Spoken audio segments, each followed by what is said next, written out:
Hi friends, welcome to Kavya Nayana cooking channel. ನಾನು ಸುಷ್ಮಾ. ಬನ್ನಿ ಇವತ್ತು ನಮ್ಮ ಉತ್ತರ ಕರ್ನಾಟಕದ ಸ್ಪೆಷಲ್ ಗೋಕಾಕ್ ಕರ್ದಂಟ್ನ ಯಾವ ತರ ಮಾಡ್ತೀನಿ ಅಂತ ತೋರಿಸ್ಕೊಡ್ತೀನಿ. ಏನೇನ್ ಬೇಕು ಸಾಮಗ್ರಿ ಅಂತ ನೋಡೋಣ ಬನ್ನಿ ಫ್ರೆಂಡ್ಸ್.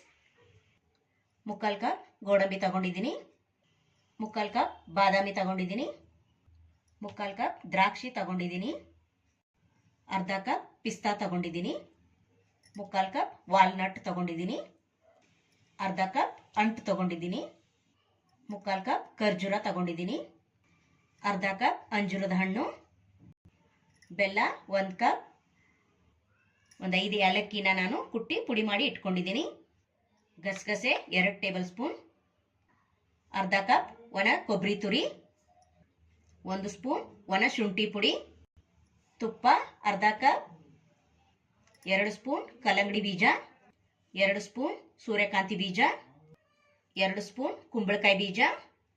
ಗೋಕಾಕ್ ಕರ್ದಂಟ್ ಮಾಡೋದಕ್ಕೆ ಇಷ್ಟೆಲ್ಲ ಸಾಮಗ್ರಿ ಬೇಕಾಗುತ್ತೆ ಫ್ರೆಂಡ್. ಬನ್ನಿ ಇವಾಗ ಯಾವ ತರ ಮಾಡೋದು ಅಂತ ತುಂಬಾ ಸುಲಭವಾಗಿ ನಿಮಗೆ ನಾನು ತೋರಿಸ್ಕೊಡ್ತೀನಿ. ಒಲೆ ಮೇಲೆ ಒಂದು ಪಾತ್ರೆನ ಇಟ್ಕೊಂಡಿದ್ದೀನಿ, ಅದಕ್ಕೆ ಕೊಬ್ಬರಿ ತುರಿನ ಹಾಕೋತಾ ಇದ್ದೀನಿ. ಸ್ವಲ್ಪ ಕೊಬ್ಬರಿನ ಹುರ್ಕೋಬೇಕು.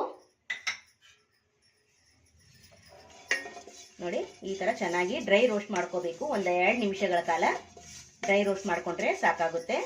ತುಂಬಾ ಅಂದ್ರೆ ತುಂಬಾ ಚೆನ್ನಾಗಿರುತ್ತೆ ಫ್ರೆಂಡ್ಸ್. ನಮ್ಮ ಉತ್ತರ ಕರ್ನಾಟಕದ ಸ್ಪೆಷಲ್ ರೆಸಿಪಿ ಅಂತ ಹೇಳ್ಬೋದು. ತುಂಬಾ ಫೇವ್ರೇಟ್ ಕೂಡ, ಎಲ್ರಿಗೂ ಫೇವ್ರೇಟು. ಯಾರಿಗೆ ಇಷ್ಟ ಎಲ್ಲ ಹೇಳಿ, ನಿಮಗೆಲ್ಲ ಯಾರಿಗೆ ಗೊತ್ತೋ ಅದನ್ನ ನನಗೆ ಕಮೆಂಟಲ್ಲಿ ತಿಳಿಸಿ. ನನಗೂ ಕೂಡ ಗೊತ್ತಾಗುತ್ತೆ ನೀವು ಕೂಡ ತಿಂದಿದ್ದೀರಾ ಅಂತ. ನೋಡಿ, ಚೆನ್ನಾಗಿ ಡ್ರೈ ರೋಸ್ಟ್ನ ಮಾಡ್ಕೋಬೇಕು. ಇಷ್ಟು ಹುರ್ಕೊಂಡ್ರೆ ಸಾಕು. ಇದನ್ನ ಒಂದು ತಟ್ಟೆಗೆ ತೆಗೆಯೋಣ. ಅದೇ ಪಾತ್ರೆಗೆ ಗಸಗಸೆ ಕೂಡ ಸೇರಿಸ್ಕೊಂಡು ಇದನ್ನು ಕೂಡ ಡ್ರೈ ರೋಸ್ಟ್ ಮಾಡ್ಕೊಳ್ಳೋಣ. ಇದು ಕೂಡ 1-2 ಸೆಕೆಂಡು ನಾವು ಬಿಸಿ ಮಾಡ್ಕೋಬೇಕು. ನೋಡಿ, ಚಟಪಟ ಅಂದಮೇಲೆ ನಾವು ಇದನ್ನು ಕೂಡ ಆ ತಟ್ಟೆಗೆನೆ ತೆಗಿತೀವಿ. ನೋಡಿ, ಹೊಸಬ್ರು ಯಾರಾದರೂ ನಮ್ಮ ಚಾನೆಲ್ ನೋಡ್ತಾ ಇದ್ರೆ ಪ್ಲೀಸ್ ಸಬ್ಸ್ಕ್ರೈಬ್ ಮಾಡ್ಕೊಂಡು ನೋಡಿ. ಎಲ್ಲೂ ಕೂಡ ವಿಡಿಯೋನ ಸ್ಕಿಪ್ ಮಾಡಬೇಡಿ. ಫುಲ್ ವಿಡಿಯೋ ನೋಡಿದ್ರೆ ಯಾವ ತರ ಮಾಡ್ತೀವಿ ಅಂತ ಗೊತ್ತಾಗುತ್ತೆ. ಮತ್ತೆ ಅದೇ ಪಾತ್ರೆಗೆ ನೋಡಿ ಅರ್ಧ ಕಪ್ ಅಷ್ಟು ತುಪ್ಪನ ಹಾಕೋತಾ ಇದ್ದೀನಿ. ತುಪ್ಪದಲ್ಲಿ ಸ್ವಲ್ಪ ಸ್ವಲ್ಪನೇ ಅಂಟು ಹಾಕೊಂಡು ನಾವು ಫ್ರೈ ಮಾಡ್ಕೋಬೇಕು. ಜಾಸ್ತಿ ಒಂದೇ ಸತಿ ಹಾಕಕ್ ಹೋಗ್ಬೇಡಿ. ಸ್ವಲ್ಪ ಸ್ವಲ್ಪನೇ ಈ ತರ ಹಾಕೊಂಡು ನಾವು ತುಪ್ಪದಲ್ಲಿ ಹುರ್ಕೋಬೇಕು. ನೋಡಿ, ಜಾಸ್ತಿ ಹಾಕಿದ್ರೆ ಅವು ಅಂಟು ಏನಿರುತ್ತಲ್ಲ ತುಪ್ಪದಲ್ಲಿ ಹಾಕಿದಾಗ ನೋಡಿ ಈ ತರ ಅರಳುತ್ತವೆ. ಅದಕ್ಕೋಸ್ಕರ ಒಂದೇ ಸತಿ ಹಾಕೊಳಕ್ ಹೋಗ್ಬೇಡಿ. ಸ್ವಲ್ಪ ಸ್ವಲ್ಪನೇ ಹಾಕೊಂಡು ನೋಡಿ ಈ ತರ ಫ್ರೈ ಮಾಡ್ಕೊಳ್ಳಿ. ನೋಡಿ, ಎಲ್ಲ ಗದ್ಗೆ ಅಂಗಡಿಯಲ್ಲಿ ಅಥವಾ ಮಾಲಲ್ಲಿ ಎಲ್ಲ ಕಡೆ ಸಿಗುತ್ತೆ ಫ್ರೆಂಡ್ಸ್. ನೀವು ಕೂಡ ಮಾಡ್ಕೋಬಹುದು. ಇದೇ ಹಾಕ್ಬೇಕಂತ ಏನಿಲ್ಲ. ನಿಮ್ಮ ಹತ್ರ ಮನೇಲಿ ಯಾವ ಡ್ರೈ ಫ್ರೂಟ್ಸ್ ಇದೆಯೋ ಅದರಲ್ಲೇ ಕೂಡ ನೀವು ಮಾಡ್ಕೋಬಹುದು. ನೋಡಿ, ಇವಾಗ ಚೆನ್ನಾಗಿ ಅರಳ್ತಾ ಇದೆ ಅಲ್ವಾ? ನೋಡಿ ನೋಡಿ, ಇಷ್ಟೇ ಫ್ರೆಂಡ್ಸ್. ಇದೇ ತರನೇ ಎಲ್ಲವನ್ನು ನೋಡಿ ಅಂಟನ್ನ ತುಪ್ಪದಲ್ಲಿ ಈ ತರ ಹುರಿದು ನಾನು ಪ್ಲೇಟ್ಗೆ ಎತ್ತಿಟ್ಕೊಂತೀನಿ. ನೋಡಿ, ಇವಾಗ ಬಾದಾಮಿ ಕೂಡ ಹುರ್ಕೋತಾ ಇದ್ದೀನಿ. ಎಲ್ಲವನ್ನು ನಾವು ತುಪ್ಪದಲ್ಲೇ ಫ್ರೈ ಮಾಡ್ಕೋಬೇಕು. ಇದ್ರ ಜೊತೆಗೇನೆ ನಾನು ಗೋಡಂಬಿ ಕೂಡ ಸೇರಿಸ್ಕೊತಾ ಇದ್ದೀನಿ. ಹಾಗೆ ಪಿಸ್ತಾ ಕೂಡ ಸೇರಿಸ್ಕೊತಾ ಇದ್ದೀನಿ. ಹಾಗೆ ಅಂಜೂರದ ಹಣ್ಣು ಕೂಡ ಸೇರಿಸ್ಕೊತಾ ಇದ್ದೀನಿ. ಸ್ವಲ್ಪ ಫ್ರೈ ಮಾಡ್ಕೊಳ್ಳೋಣ. ಮತ್ತೆ ಉಳಿದಿರೋ ಡ್ರೈ ಫ್ರೂಟ್ಸ್ನೆಲ್ಲ ಹಾಕೊಂಡು ಮತ್ತೆ ಹುರ್ಕೋಬೇಕಾಗುತ್ತೆ. ನೋಡಿ, ಈಗ ಚೆನ್ನಾಗಿ ನಾವು ಹುರ್ಕೋಬೇಕು. ಹಾಗೆ ವಾಲ್ನಟ್ ಕೂಡ ಹಾಕೋತಾ ಇದ್ದೀನಿ. ಹಾಗೆ ದ್ರಾಕ್ಷಿ ಕೂಡ ಸೇರಿಸ್ಕೊತಾ ಇದ್ದೀನಿ. ನೀವಿಲ್ಲಿ ಬ್ಲ್ಯಾಕ್ ದ್ರಾಕ್ಷಿ ಕೂಡ ಹಾಕೋಬಹುದು. ನೋಡಿ, ಖರ್ಜೂರ ಕೂಡ ಹಾಕೋತಾ ಇದ್ದೀನಿ.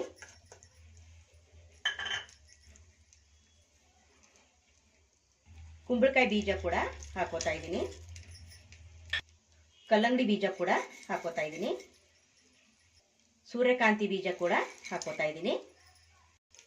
ನೋಡಿ, ಎಲ್ಲ ಡ್ರೈ ಫ್ರೂಟ್ಸ್ನ ಹಾಕೊಂಡು ನಾನು ತುಪ್ಪದಲ್ಲಿ ಹುರ್ಕೋತಾ ಇದ್ದೀನಿ. 2 ಕಪ್ ತುಪ್ಪ ತಗೊಂಡಿದ್ದೆ, ಅದರಲ್ಲಿ ಅಂಟು ಹುರ್ಕೊಂಡು ಸಪ್ರೇಟ್ ಇಟ್ಕೊಂಡಿದ್ದೀನಿ. ಹಾಗೆ ಉಳಿದಿರೋ ಡ್ರೈ ಫ್ರೂಟ್ಸ್ನೆಲ್ಲ ನಾನು ಇದೇ ತುಪ್ಪದಲ್ಲಿ 5 ನಿಮಿಷ ನಾನು ಇದೇ ತುಪ್ಪದಲ್ಲಿ ನೋಡಿ ಇದೇ ತರನೇ ಹುರ್ಕೊಂತೀನಿ. ಕೈ ಬಿಡಬೇಡಿ. ನೋಡಿ, ಹಾಗೆ ನಮ್ಮ ಚಾನೆಲ್ನ ಇನ್ನೂ ಯಾರು ಸಬ್ಸ್ಕ್ರೈಬ್ ಮಾಡ್ಕೊಂಡಿಲ್ಲ ಪ್ಲೀಸ್ ಹೋಗಿ ಸಬ್ಸ್ಕ್ರೈಬ್ ಮಾಡ್ಕೊಳ್ಳಿ. ಬೆಲ್ ಐಕನ್ನ ಪ್ರೆಸ್ ಮಾಡಿ ಆಲ್ ಅನ್ನೋ ನೋಟಿಫಿಕೇಶನ್ ಸೆಲೆಕ್ಟ್ ಮಾಡ್ಕೊಂಡ್ರೆ ನಾವು ಹಾಕೋ ವಿಡಿಯೋ ಎಲ್ಲ ಮೊದಲು ನಿಮಗೆ ಬರುತ್ತದೆ ಫ್ರೆಂಡ್ಸ್. ಹಾಗೆ ನಿಮ್ಮ ಫ್ರೆಂಡ್ಸ್ ಫ್ಯಾಮಿಲಿಗೂ ಕೂಡ ಶೇರ್ ಮಾಡಿ. ಆದಷ್ಟು ನಾನು ಸಿಂಪಲ್ ಆಗಿರೋ ಉತ್ತರ ಕರ್ನಾಟಕ ರೆಸಿಪಿನ ತೋರಿಸ್ಕೊಡ್ತಾ ಇರ್ತೀನಿ ಫ್ರೆಂಡ್ಸ್. ನಿಮಗೆ ಯಾವ ಅಡುಗೆ ರೆಸಿಪಿ ಏನಾದರೂ ಬೇಕಂದರೆ ನನಗೆ ಕಮೆಂಟ್ ಬಾಕ್ಸಲ್ಲಿ ತಿಳಿಸಿ, ನಾನು ಅದನ್ನು ಮಾಡಿ ನಿಮಗೆ ತೋರಿಸ್ತೀನಿ. ನೋಡಿ ಇವಾಗ ಚೆನ್ನಾಗಿ ಫ್ರೈ ಮಾಡ್ಕೊತಾ ಇದ್ದೀನಿ. 1-2 ನಿಮಿಷ ಆಗಿದೆ. ಈಗ ಇನ್ನೊಂದು 3 ನಿಮಿಷ ಫ್ರೈ ಮಾಡಿಕೊಂಡ್ರೆ ಸಾಕಾಗುತ್ತೆ.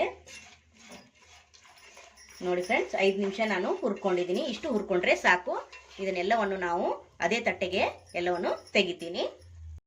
ಒಲೆ ಮೇಲೆ ಒಂದು ಚಿಕ್ಕದು ಪಾತ್ರೆ ಇಟ್ಕೊಂಡಿದ್ದೀನಿ ಬೆಲ್ಲನ ಕರಗಿಸ್ಕೊಳ್ಳೋದಕ್ಕೆ. ನೋಡಿ ಈಗ ನಾನು 1 ಕಪ್ ಅಷ್ಟು ಬೆಲ್ಲನ ತಗೋತಾ ಇದ್ದೀನಿ. ನಾನು ಎಲ್ಲ ಡ್ರೈ ಫ್ರೂಟ್ಸ್ನ ಇದೇ ಕಪ್ಪಲ್ಲಿ ಅಳತೆಯಲ್ಲೇ ತಗೊಂಡಿದ್ದೀನಿ ಫ್ರೆಂಡ್ಸ್. ನಿಮ್ಮ ಮನೇಲಿ ಯಾವುದಾದ್ರೂ ಕಪ್ ಇದ್ರೆ ನೀವು ಆ ಕಪ್ಪಲ್ಲೇ ಅಳತೆನ ತಗೋಬಹುದು. ಹಾಗೆ ಡ್ರೈ ಫ್ರೂಟ್ಸ್ನ ಇಷ್ಟೇ ಹಾಕ್ಬೇಕಂತ ಏನಿಲ್ಲ, ನಿಮ್ಗೆ ಎಷ್ಟು ಸಾಧ್ಯ ಇದೆಯೋ ಎಷ್ಟು ಬೇಕೋ ಅಷ್ಟನ್ನು ಮಾತ್ರ ನೀವು ಹಾಕೋಬಹುದು ಫ್ರೆಂಡ್ಸ್. ಯಾಕಂದ್ರೆ ನಮ್ಮ ಫೇವ್ರೇಟ್ ಇದು ಗೋಕಾಕ್ ಕರದಂಟು, ಅದಕ್ಕೋಸ್ಕರ ನಮ್ಮ ಉತ್ತರ ಕರ್ನಾಟಕ ರೆಸಿಪಿ ಅದಕ್ಕಿಂತ ನಾನು ನಿಮಗೆ ತೋರಿಸ್ಕೊಡ್ತಾ ಇದ್ದೀನಿ. ಈಗ ಇದೇ ಕಪ್ ಅಳತೆಯಲ್ಲೇನೆ ಅರ್ಧ ಕಪ್ ಅಷ್ಟು ನೀರನ್ನ ಸೇರಿಸ್ಕೊಳ್ಳೋಣ. ಈಗ ಚೆನ್ನಾಗಿ ಇದನ್ನ ಕರಗಿಸ್ಕೊಳ್ಳೋಣ. ಅಂಟು ಪಾಕ ಬರ್ಬೇಕು ನಮಗೆ, ಅಲ್ಲಿವರೆಗೂ ನಾವು ಈ ಪಾಕನ ಮಾಡ್ಕೋಬೇಕು. ಈಗ ಈ ಪಾತ್ರೆಯಲ್ಲಿ ನಾನು ಇದನ್ನ ಬೆಲ್ಲನ ಕರಗಿಸ್ಕೊಂತೀನಿ, ಮತ್ತೆ ಅದೇ ಪಾತ್ರೆಗೆನೆ ಸೋರ್ಸ್ಕೊಂತೀನಿ ನಾನು. ಈಗ ಇದು ಕರಗಲಿ ಬೆಲ್ಲ. ನೋಡಿ ಬೆಲ್ಲ ಕೂಡ ಕರಗಿದೆ. ಈಗ ಮತ್ತೆ ಅದೇ ಪಾತ್ರೆಗೆ ನಾನು ಸೋಸ್ಕೊಂತೀನಿ. ನೋಡಿ ಇವಾಗ ಕಸರೆಲ್ಲ ಇರುತ್ತೆ, ಕಡ್ಡಿ ಎಲ್ಲ ಇರುತ್ತೆ, ಅದಕ್ಕೋಸ್ಕರ ನಾವು ಸೋಸ್ಕೋಬೇಕಾಗುತ್ತೆ. ನಿಮ್ಮ ಹತ್ರ ಚೆನ್ನಾಗಿರೋ ಬೆಲ್ಲ ಇದ್ರೆ ನೀವೇನು ಸೋಸ್ಕೊಳ್ಳೋ ಅವಶ್ಯಕತೆ ಇಲ್ಲ. ನೋಡಿ ನಾನೀಗ ಸೋಸ್ಕೊಂಡಿದ್ದೀನಿ. ಈಗ ಒಲೆನ ಆನ್ ಮಾಡಿಕೊಂಡು ನಾನು ಇದನ್ನ ಅಂಟು ಪಾಕ ಬರೋವರೆಗೂ ನಾನು ಕುದಿಸ್ಕೊಂತೀನಿ. ನೋಡಿ ಇವಾಗ ಅಂಟು ಪಾಕ ಬಂದಿದೆಯಲ್ಲ ಅಂತ ಚೆಕ್ ಮಾಡ್ಕೊಳ್ಳೋಣ. ಕೈಯಿಂದ ಸ್ವಲ್ಪ ಮುಟ್ಟಿ ನೋಡಿ ಅಂಟುತ್ತಾ ಇದೆ ಅಲ್ವಾ, ಇಷ್ಟಾದ್ರೆ ಸಾಕು. ಇವಾಗ ಹುರ್ಕೊಂಡಿರೋ ಡ್ರೈ ಫ್ರೂಟ್ಸ್ನೆಲ್ಲ ಇದಕ್ಕೆ ಹಾಕೊಳ್ಳೋಣ. ನೋಡಿ ನಿಧಾನಕ್ಕೆ ಎಲ್ಲವನ್ನು ಹಾಕೊಳ್ಳಿ. ನೋಡಿ ಹಾಕಿದ ತಕ್ಷಣ ಬೇಗ ನಾವು ಮಿಕ್ಸ್ ಮಾಡಬೇಕು. ನೋಡಿ ಇವಾಗ ಚೆನ್ನಾಗಿ ಮಿಕ್ಸ್ ಮಾಡ್ಕೊಂಡಿದ್ದೀನಿ. ಇವಾಗ ಇದಕ್ಕೇನೆ ಶುಂಠಿ ಪುಡಿನ 1 ಟೇಬಲ್ ಸ್ಪೂನ್ ಅಷ್ಟು ಸೇರಿಸ್ಕೊತಾ ಇದ್ದೀನಿ. ಹಾಗೆ ಏಲಕ್ಕಿ ಪುಡಿ ಕೂಡ ಸೇರಿಸ್ಕೊತಾ ಇದ್ದೀನಿ. ನಿಮ್ಮ ಹತ್ರ ಜಾಯಿಕಾಯಿ ಪುಡಿ ಇದ್ರೆ ಅದನ್ನು ಕೂಡ ಸೇರಿಸ್ಕೋಬಹುದು. ನೋಡಿ ಇವಾಗ ಚೆನ್ನಾಗಿ ಮಿಕ್ಸ್ ಮಾಡ್ಕೊತಾ ಇದ್ದೀನಿ. ನೀವು ಒಂದು ತಟ್ಟೆಗೆ ಅಥವಾ ಒಂದು ದೊಡ್ಡ ಪರಾತಿಗೆ ನೀವು ತುಪ್ಪನ ಸವರಿ ಇಟ್ಕೋಬೇಕು. ಇದನ್ನ ಅದರೊಳಗಡೆ ಹಾಕೊಳಕ್ ಬೇಕಲ್ವಾ, ಸ್ವಲ್ಪ ಜಾಗ ಬೇಕು. ದೊಡ್ಡದಾಗಿನೇ ತಟ್ಟೆ ಅಥವಾ ಪರಾತು ಈ ತರ ತಗೊಳ್ಳಿ. ಮುಂಚೆನೆ ನಾವು ತುಪ್ಪನ ಸವರಿ ಇಟ್ಕೋಬೇಕಾಗುತ್ತೆ. ನೋಡಿ ಇವಾಗ 1-2 ನಿಮಿಷ ನಾನು ಮಿಕ್ಸ್ ಮಾಡ್ಕೊತೀನಿ. ನಮ್ಮ ಉತ್ತರ ಕರ್ನಾಟಕದ ಸ್ಪೆಷಲ್ ಗೋಕಾಕ್ ಕರದಂಟು ಎಷ್ಟು ಸುಲಭವಾಗಿ ಮಾಡಿ ತೋರಿಸಿದ್ದೀನಿ ಫ್ರೆಂಡ್ಸ್. ನೀವು ಕೂಡ ಒಂದ್ಸತಿ ಟ್ರೈ ಮಾಡಿ ನೋಡಿ. ನಾನು ಬೆಳಗಾವ್ ಕುಂದ ಕೂಡ ಮಾಡಿ ತೋರಿಸಿದ್ದೀನಿ, ಹಾಗೆ ಧಾರವಾಡ ಪೇಡ ಕೂಡ ಮಾಡಿ ತೋರಿಸಿದ್ದೀನಿ. ಈಗ ನಾನು ಗೋಕಾಕ್ ಕರದಂಟು ಕೂಡ ಮಾಡಿ ತೋರಿಸಿದ್ದೀನಿ ಫ್ರೆಂಡ್ಸ್. ನಿಮಗೆ ಇಷ್ಟವಾದರೆ ನನಗೆ ಸಪೋರ್ಟ್ ಮಾಡಿ. ನೋಡಿ 1-2 ನಿಮಿಷ ನೋಡಿ ಈ ಥರನೇ ಮಿಕ್ಸ್ ಮಾಡ್ಕೋಬೇಕು. ಅದು ಸ್ವಲ್ಪ ಮಿಕ್ಸ್ ಮಾಡ್ತಾ ಮಾಡ್ತಾ ಅಂಟು ಬರುತ್ತಲ್ವಾ, ಆವಾಗ ನಾವು ಒಂದು ತಟ್ಟೆಗೆ ಹಾಕ್ಕೊಂಡು ನಮ್ಗೆ ಯಾವ ಶೇಪ್ ಬೇಕೋ ಆ ಶೇಪಲ್ಲಿ ನಾವು ಕಟ್ ಮಾಡ್ಕೋಬಹುದು. ನಾವು ಇದನ್ನ ತಟ್ಟೆಗೆ ಹಾಕಿ 1-2 ಗಂಟೆ ಆದರೂ ಬಿಡಬೇಕು. ನೋಡಿ ನೋಡಿ ಈಗ ನಾನು ತುಪ್ಪನ ಹಚ್ಚಿಟ್ಕೊಂಡಿದ್ದೀನಿ, ಪರಾತ್ಗೆ ಹಾಕೋತಾ ಇದ್ದೀನಿ. ಬೇಗ ಬೇಗ ಹಾಕೊಂಡು ನಾವು ಸೆಟ್ ಮಾಡ್ಕೋಬೇಕು. ನೋಡಿ ಇವಾಗ ಹಾಕೊಂಡ ತಕ್ಷಣ ನಾವು ಸೆಟ್ ಮಾಡ್ಕೋಬೇಕು. ನಿಮಗೆ ಎಷ್ಟು ತೆಳುವಾಗಿ ಬೇಕಂದ್ರೆ ತೆಳುವಾಗಿ ಮಾಡ್ಕೊಳ್ಳಿ, ದಪ್ಪದಾಗಿ ಬೇಕಂದ್ರೆ ದಪ್ಪದಾಗಿ ಮಾಡಿಕೊಂಡು ನಿಮ್ಗೆ ಯಾವ ಸೈಜ್ ಬೇಕೋ ಆ ಸೈಜನ್ನ ಮಾಡಿಕೊಂಡು ನೋಡಿ ಇದನ್ನ ಆರೋದಕ್ಕೆ ಬಿಡ್ತೀನಿ. 2 ಅವರ್ ಆದ್ಮೇಲೆ ನಿಮಗೆ ನಾನು ತೋರಿಸ್ಕೊಡ್ತೀನಿ ಫ್ರೆಂಡ್ಸ್. ನೋಡಿ ಫ್ರೆಂಡ್ಸ್ 2 ಅವರ್ ಆದ್ಮೇಲೆ ನಿಮಗೆ ತೋರಿಸ್ಕೊಡ್ತಾ ಇದ್ದೀನಿ.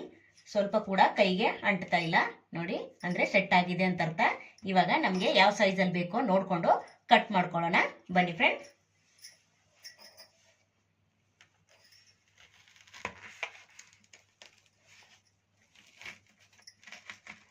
ನೋಡಿ ಪೀಸ್ ಅದೇನೆ ಕಟ್ ಆಗ್ತಾ ಇದೆ. ನೋಡಿ ಇದೇ ತರಾನೇ ಕಟ್ ಮಾಡ್ಕೋಬೇಕು.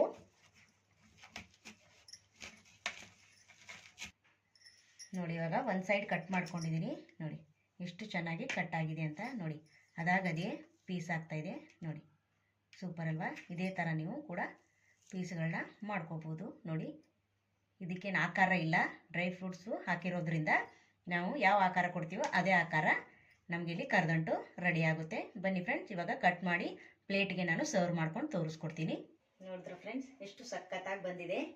ನಮ್ಮ ಉತ್ತರ ಕರ್ನಾಟಕದ ಸ್ಪೆಷಲ್ ಗೋಕಾಕ್ ಕರದಂಟು ಯಾವ ತರ ಮಾಡಿದೀನಿ ಅಂತ ನೋಡಿದ್ರಲ್ಲ, ಎಷ್ಟು ಸುಲಭ ಅಂತ ಗೊತ್ತಾಯ್ತಾ ಫ್ರೆಂಡ್ಸ್? ನೀವು ಕೂಡ ಒಂದ್ಸತಿ ಟ್ರೈ ಮಾಡಿ ಯಾವ ತರ ಬರುತ್ತೆ ಅಂತ ನನಗೆ ಕಮೆಂಟ್ ಅಲ್ಲಿ ತಿಳಿಸಿ. ಈ ವಿಡಿಯೋ ನಿಮಗೆ ಇಷ್ಟವಾದ್ರೆ ಪ್ಲೀಸ್ ಲೈಕ್ ಮಾಡಿ, ಶೇರ್ ಮಾಡಿ, ಕಮೆಂಟ್ ಮಾಡಿ, ಸಬ್ಸ್ಕ್ರೈಬ್ ಮಾಡ್ಕೊಳ್ಳಿ. ನಮ್ಮ ವಿಡಿಯೋ ನೋಡಿದ್ದಕ್ಕಾಗಿ ನಿಮ್ಮೆಲ್ಲರಿಗೂ ಧನ್ಯವಾದಗಳು. Thank you for watching. ನಮಸ್ಕಾರ ಫ್ರೆಂಡ್ಸ್.